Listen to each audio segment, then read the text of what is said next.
Hey there neighbors, Kevin here with eTrailer, and today we're going to be taking a look at and showing you how to install the Air Lift LoadLifter 7500 XL air helper springs here on our 2025 Ram 3500. With the one-ton truck like our Ram 3500 today, you can do a whole lot, especially when it comes to towing. Now, that doesn't mean that it's always going to be the most comfortable ride when you're hauling around that heavy trailer, or if you're someone who's going to be hauling a bunch of different types of trailers. Maybe you one day throw in your fifth wheel, next day you're bumper pulling a small utility trailer. You're going to want to be able to adjust that ride quality, and that's exactly what you're going to get with a air helper spring like the one we installed today from Air Lift. So these are the 7500. These are going to have that maximum capacity when it comes to air springs out there on the market, with that 7,500 pounds of load leveling capacity, which in this case doesn't mean that we can just throw 7,500 pounds inside of the bed of our truck or on our trailer hitch here, because we do still have some other components that are going to be rated for less than that. So we will want to make sure that we are verifying exactly what our vehicle can handle in the owner's manual and double checking that to make sure that we stay within that. Now, with that being said, these are going to allow you to lift that ride back up. So if you're starting to really sag down, which you typically see a lot more with your half-ton or your three-quarter-ton Rams, since they have a coil suspension. But with this one having leaf springs, and especially that this one has lower and upper overload springs, it's going to help out a whole lot, because now we have the adjustability to swap between those different PSIs and really fine-tune how it's going to ride when we are pulling those different trailers behind us, or if we just have nothing with us at all. So here at the back, you can see we have our two Schrader valves, and our neighbor opted to just have it run through the license plate. Pretty typical.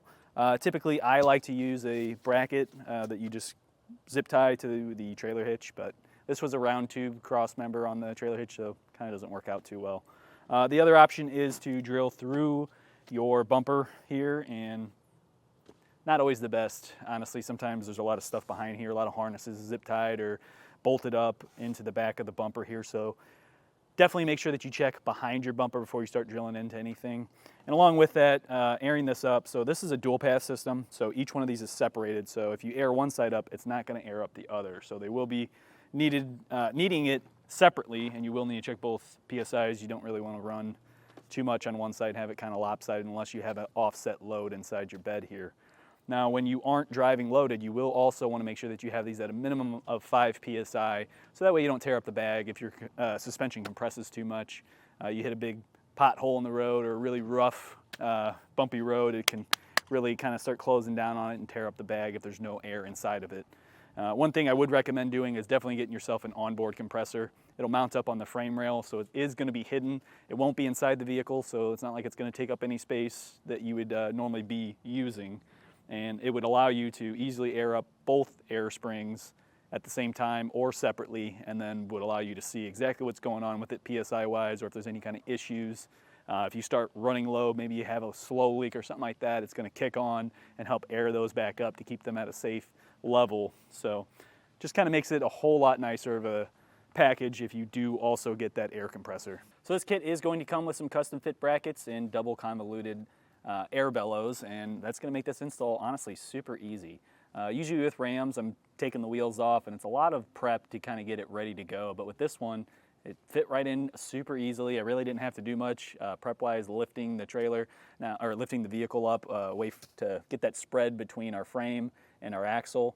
Now, along with that though, if you are having someone else do your oil changes or do any kind of work on your truck where they're lifting by the frame, you will want to make sure that you let them know that they cannot leave the axle hanging. They're going to need to support it in some way, whether they have another jack stand under the axle to lift up on it, or if they run some straps through the frame and then down to the axle to help hold it up, because you can actually end up shearing the bag apart if you let it drop too far. And that's also going to be the case if you're that person who is a landscaper, construction guy. If you're going up and down big curbs and you're kind of letting your axle just kind of drop down, you might end up seeing some wear and tear on those bags, and eventually one of them's going to blow.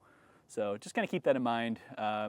If that is the case for you and you don't feel comfortable with that, there is a wide variety of options when it comes to suspension enhancement, especially for a one-ton Ram like we have here today.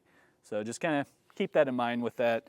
Back to the install stuff though, like I said, this one was super easy. Honestly, you could do this in probably about an hour, get both sides done. So this is something I feel you could do at home, no problem. There wasn't any real special tools I had to get. I did end up using a 14 millimeter and a 9/16 crow's foot just because there are a couple of bolts in here that are pretty hard to get to with your torque wrench. So make sure you have a torque wrench. If you don't have one, you can pick one up here or rent one from your local auto parts store for usually free. And then, like I said, just those crow's feet, and then the rest is all kind of just standard tools. So if you feel like this is a little too daunting, or maybe you just don't have time to get it all done before you need to go on your trip, definitely feel free to use our dealer locator, and you can find a shop near you to get it professionally installed. If you are wanting to do this yourself, then stick around and I'll help walk you through the process. To begin our installation, a lot of this is going to be prep work and just kind of getting your vehicle ready to actually work on. Now in our case, we're using a lift so that way you have better visibility of what's going on under here, but in your case, probably at home, you're just going to be using some jack stands and maybe like a floor jack. You're going to want to lift this up by the frame and let your suspension hang, so that way you can get a little bit more distance between your axle and the bump stop mounting bracket here, so that we can get our new airbags actually in place. So in our case, I'm going to be doing this a little bit different than what you'll see at home, but like I said, this is just so that you guys have better visuals here. So from there, with our spare tire removed, I'm now going to remove the heat shield as well, give us a little bit more working room. And this is going to have 5 screws. There's 3 right here on the frame rail, and then 1 and 1 up top here on this cross member. So I'm going to be using a 10mm socket, and we'll get these all removed.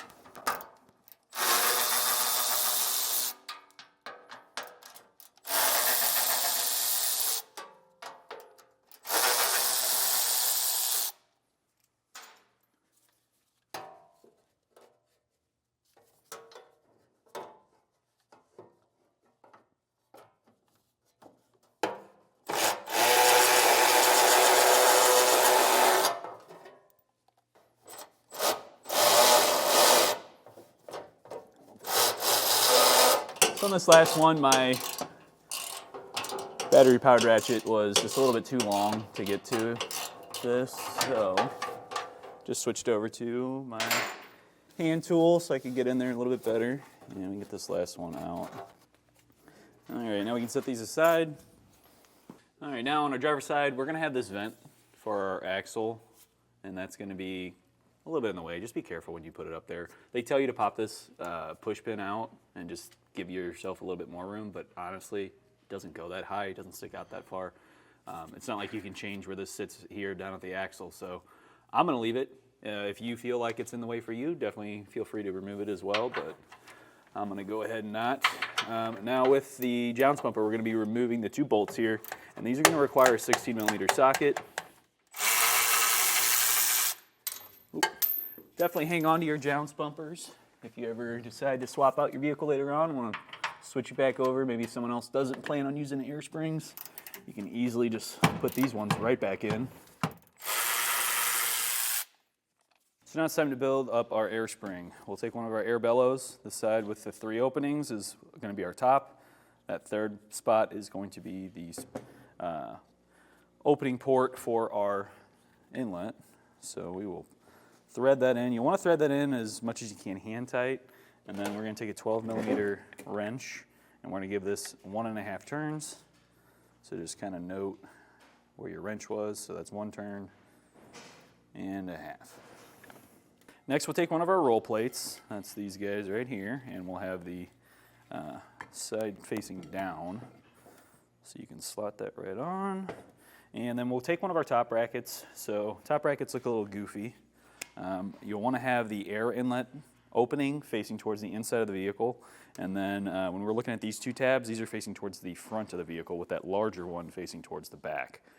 You should see that the mounting locations are on the inside as well, because we're going to have another bracket that's going to sit on top, and that's going to all clamp together with that old bracket that was on there for our factory jounce bumpers.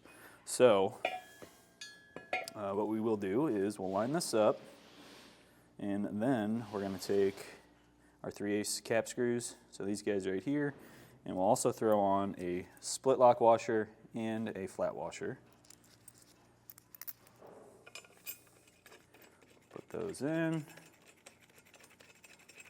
I'm just doing them hand tight for right now. We will come back and torque them as well.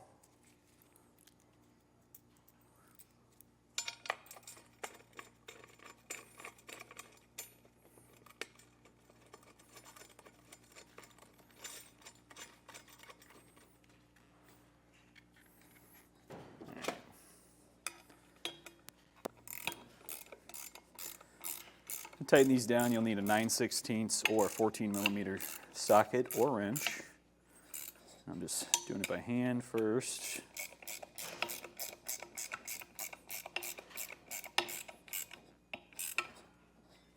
All right, now torquing this a little bit easier if you lay it on the side, so that way you can use the bracket to help with.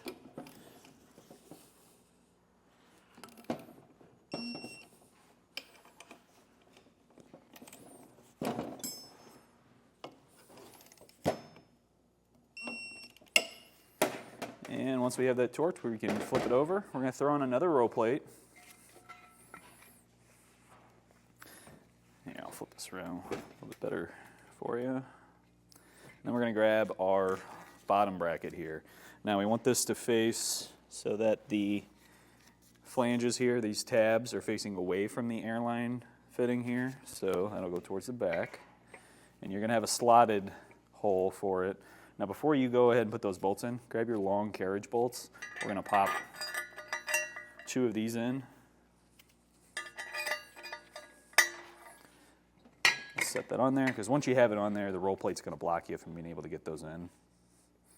And then same thing, 2 more of those bolts with a split lock washer and then a regular flat washer. And these we're going to leave loose because we want to be able to kind of slide this in that slot and get it lined up properly so that the bag isn't getting kind of pinched weird. Now, this is something I have, I've just been hanging on to. It's just a little piece of airline tubing with a Schrader valve on it, so that way we can close off after squeezing out all the air in our air spring here, so that way we have it a little bit smaller and it'll make it easier to get it into place. So just press all the air out. And if you have that Schrader valve laying around, you can pop that in, and now that's going to hold it closed. So we can go and throw this up onto our axle.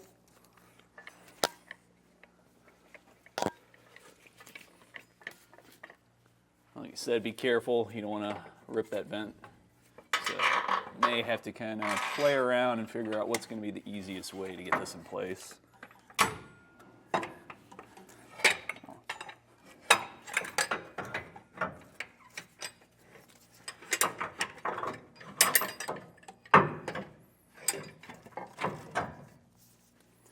This bracket up here is going to line up with the brackets that are in place, and this bracket that the old jounce pumper sat on is actually going to sit inside of here as well. Let's make it over a little bit more. All right, just to show you, you can see how close that is. It's touching, so I'm going to throw electrical tape over that tube and then also throw some wire loom on it too. Just have a little bit of a barrier between it and the roll plate so it's not just sitting there rubbing directly on that line and eventually allowing hole to form and water to get in there. So next we're going to grab our U-bolt and we are going to slide this back behind our spring stack. So what I like to do is I'll kind of drop it in like this and turn it in. And put this on our other side here, pop it up, and we just gotta line it up with our bracket. Might need to kind of play around with the bracket just to get it perfect though. Yeah. There we go. And we're gonna finish those off with some flange nuts. We'll just hand tighten them for right now. We'll come back and torque them in just a bit. This one on too. And for these flange nuts, these are going to need a 9/16 or 14mm socket or wrench. With how tight this is, I've been using a ratcheting wrench on these. So now we're going to grab this little under axle bracket here, and this is going to slot right up with those carriage bolts, and then we'll have 2 more of those flange nuts. And I just try to make sure I get both sides evenly tightened down. So we want to make sure we have this at like kind of the same angle that our lower bracket's sitting at too while we're doing this.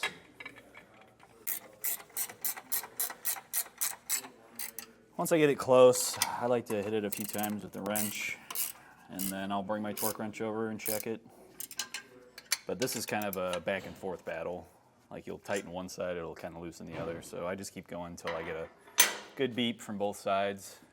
But we can do these two, and then we're also going to hit our U-bolts as well. So I'm going to start with the U-bolts, have those kind of suck us back more towards the leaf spring pack, and then we can tighten that down more too. All right, so for these I am going to have to use a crow's foot just because not enough room to get even a short well socket on there.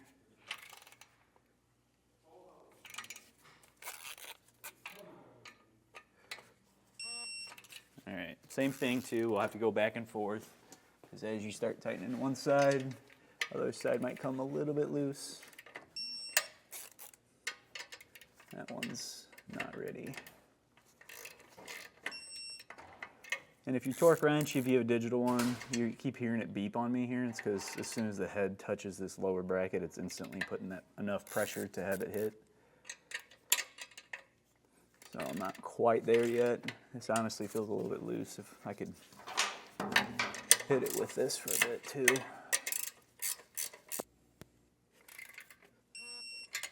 Now we can do our clamp bar carriage bolts.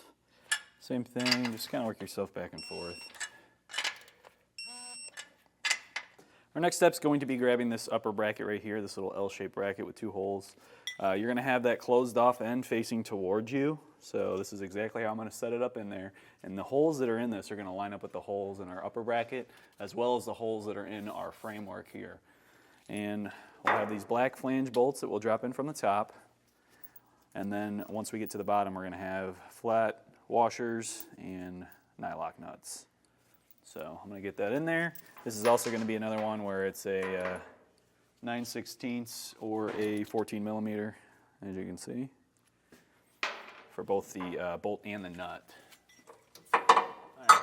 Finally got that through. Now, like I said, we're going to throw on our flat washer and our nylock nut. All right, now it's just going to spin up there. So you're going to need a wrench with the 9/16 or 14 millimeter socket, probably deep well, so that way you can make it up over this lip here. I'm going to put a wrench up on top there, put a wrench down here, same size, and we will snug those down. All right, now we can torque these top bolts down.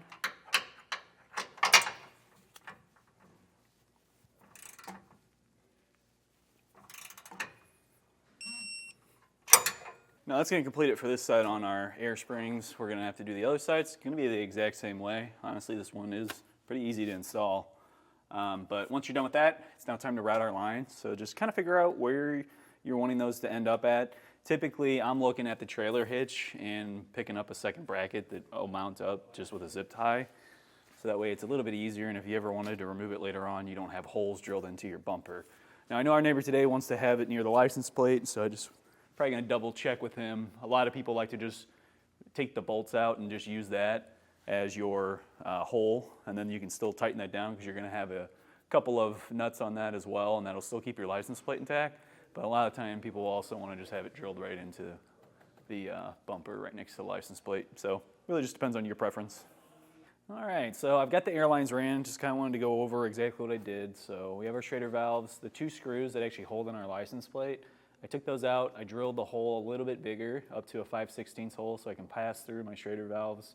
I essentially just cut the line that we have in half because I have the Schrader valve on both ends of it, and then it's just kind of coiled up. So just pull that straight, find the middle, cut it in half if you are doing it this way, and then pop your Schrader valves in, and then you can just take your line and run that back over to each air spring. So driver's side's going to the left here, passenger side's going to the right. Once we get under here though, I can give you a better idea. So on the back side here, we're coming through and then following up. Here's our passenger side run here. Now up here, I did wind up a little bit of it, and that is in case we ever need to cut some off, maybe we have a leak or something like that. You want to have a little bit of excess so that way you're not having to replace the entire line, and that's how we do that. So if you just wind it up, just don't go too tight. You don't want to kink the line. And then I like to zip tighten a couple spots and then zip tight to something else to kind of hold it up out of the way. Once we get past that though, it's just coming over. We're going to the outside of our frame rail, coming down, and then going right over to the airline fitting on this side here. And that's because we have our exhaust here, so I just want to make sure I'm staying away from that. That way we're not melting our air line tubing. Now, driver's side, same deal, but we're just following along the frame rail. You can see I zip tied it in a couple spots to a few different harnesses. I went under the shock mount. I wanted to go over it at first, but I didn't want it rubbing on these bolts here.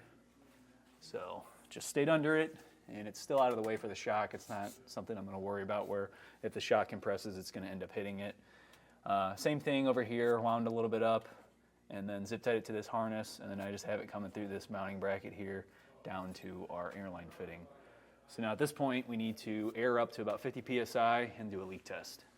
All right, since the only connection point we actually have is just right at the air springs, it's gonna be really quick. Just grab yourself some soapy water, go spray it right on the fitting itself, and then just look for any kind of air bubbles forming. If you don't see any new air bubbles forming on there, then you know you don't have a leak and you're good to go. If you do end up having some air bubbles form, then you need to pop that out, and to do so, you can take about a 1/4 inch wrench, put the open end on it, and you can kind of press in on the tip of it, and that'll release the teeth that are inside biting into the airline tubing, and then you can pull the tubing out. One thing that helps is kind of pushing in on the tubing while you're doing that. It'll help it release a little bit quicker, and you can pop it back out, and then from there, you're just going to want to make sure that you get a nice clean cut. We offer, it's under PT Tools, a airline tubing cutter. That's a little bit more than what you should really need if you're not doing this regularly, but we also offer the little Air Lift and Firestone tubing cutters as well, which you can easily pick up here, so that way you know you got a nice clean cut each time. If you have no leaks detected, the last thing's going to be just popping back on your heat shield, throwing your spare tire back up, and that is going to do it for your installation of the Air Lift LoadLifter 7500 XL air helper springs here on our 2025 Ram 3500.